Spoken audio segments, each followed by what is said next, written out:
variety of congenital corneal opacities. The areas of interest that I will cover: Peters anomaly. We have corneal dystrophies, microcornea, microphthalmos, angularity, sclerocornea, and the various ectasias. Regarding sclerocornea, there is a recent move that it, just put everything as anterior segment developmental abnormality.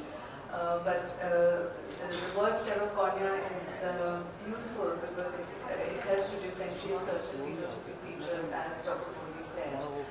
Generally, looking after these patients is a multidisciplinary approach involving pediatricians and ophthalmologists who are specialized in cornea, glaucoma, as well as pediatric ophthalmology and strabismus, and along with geneticists. And I'd like to add an extra role of engineers, because it's the technology that we have that is improving our diagnostic and therapeutic skills.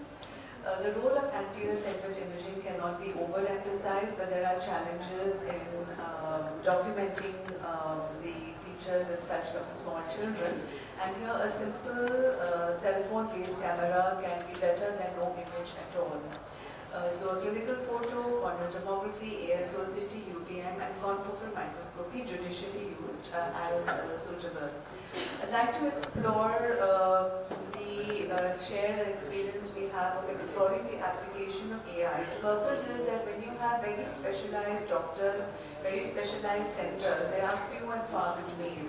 And often when a child is born, a baby is born, they would go to the local ophthalmologist. So we wanted to see that can we have a system of having a better screening and giving an aid to all across the country, and whether the system could work as a tool for early differentiation and triaging of the patients.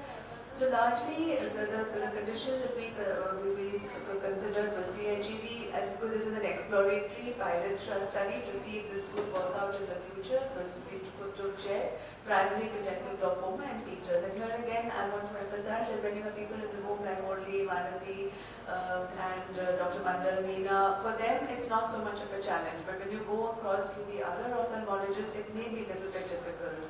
And what are the features in this that could be confusing? One of the points is that patients may come also a little later. So therefore the textbook description may be modified. And the other thing is that there is an overlap, as we are now learning to understand. There may be a lot of variation. So looking at the whole list, these are all the various parameters that we thought that we need to use them, and from a case-to-case basis, it's all right, but you may see one patient, you may see another different one after 1.5 years. These are not very common diseases. So the brain is not trained or properly equipped to differentiate. So we thought that if you have a computer algorithm, it can overcome these weaknesses of human frailty. So this is a preliminary sharing of our results. So we have included 42 patients, 82 eyes were included for analysis, where we had these diseases, as I told you, and we looked at the age, the sex and the gender, and it was found that Ched presented a little later compared to the other two groups, and Peters is the one which appeared earliest. And male, female, there was no difference. Then looking at other demographic detail, the significance of then disease comparison, disease against disease. So Ched versus PCG, there was significant difference. So Ched has a tendency to present later. And again, this could vary because we do not know what is the situation in other parts of the country. So this is the cohort that we studied, maybe a pattern seen in North India. So it would be interesting to see if anybody else has a data, then maybe we could consider variation and a collaborative kind of a comparison. Ched versus Peters and PCG versus Peters again. So we found that Ched versus Peters also there was a significant difference, but not so with primary congenital glaucoma and Peters anomaly. Then looking at the extent of the corneal opacity, the density of the corneal opacity, here again there were significant differences found, where the density was much more with Peters and Ched compared to primary congenital glaucoma. And corneal diameter, as one would expect, was again significantly different. And here I wanted to emphasize, because often these diseases may also have secondary glaucoma. So we have primary congenital glaucoma, and then you have St. Peter's with secondary glaucoma with a corneal diameter with a very good differentiating feature, and that is simple to use as a differentiator. So the disease versus the vertical and the horizontal corneal diameter, they were all significant. And Ananya Kakinalkar, I'd like to mention, is the junior resident. This is part of her thesis. Now looking at the UBM, so UBM is again a very useful parameter, and now again to emphasize, it seems simple that yes, naturally UBM would differentiate, but what I'm trying to explain is that not everybody has access to a UBM. Secondly, you have to take the patient to the OR. So our idea was that looking at all the other parameters and putting the UBM, can we get an algorithm that you would say that if this is it, then you don't need to do a UBM for every patient in the periphery. That was the approach I wanted to explain again. So this was a very useful predictor, ACT iris thickness as well as the ciliary body thickness, and similarly the corresponding corneal thicknesses as well. Then we also thought that let's look at the genetic analysis, because here again this is something which may not easily be accessible, may not always be affordable, and then can we again get a pointer. So if you have this type of a phenotype, could this be an indicator of the kind of gene there was?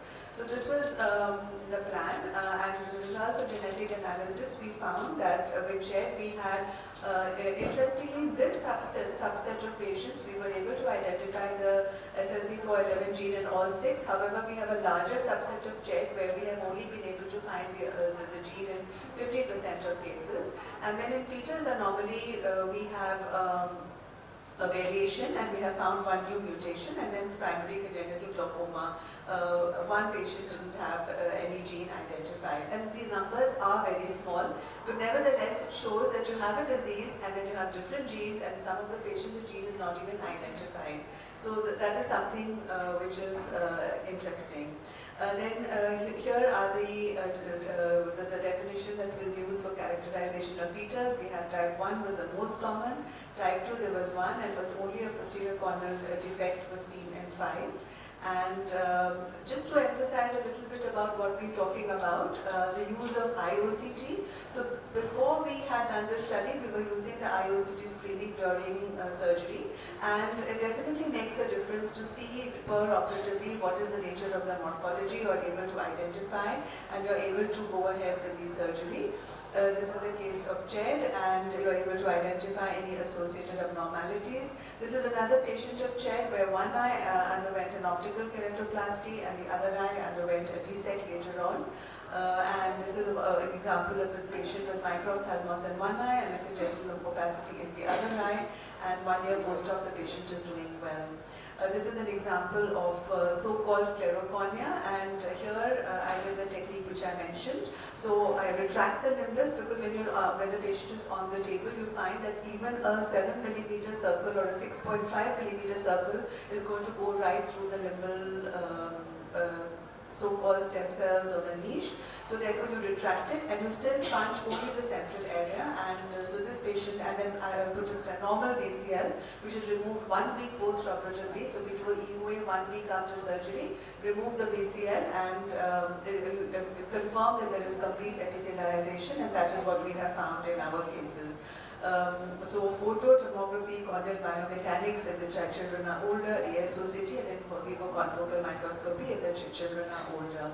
So there is a whole journey involved in diagnosis, treatment, and follow-up. There's more that we need to learn, but I just thought I'd share this experience.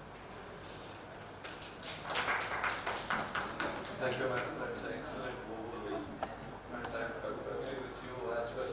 Many times when we do a genetic screening, we may not get a hint. Meaning, even after an appearance, doctor, you ask for entire whole exome, everything. So, in such cases, it's difficult to deal with. We tackle. Any questions to madam? Madam has shown a new algorithm. I think this would really help us accurately labeling the diagnosis.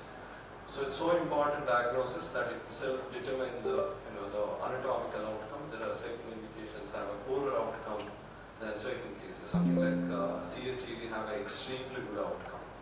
But I have one question. When you have this SLC411 screen, were they homozygous or heterozygous? Because in a southern India, since they're all parental consanguinity, most of them have a homozygous SLC411 mutation. What about in the northern India? Because why I'm asking this question, Tony Aldebe, which he presented recently, most of them are heterozygous, meaning these parents were unrelated. They're from a different ethnic and racial groups. So I don't know.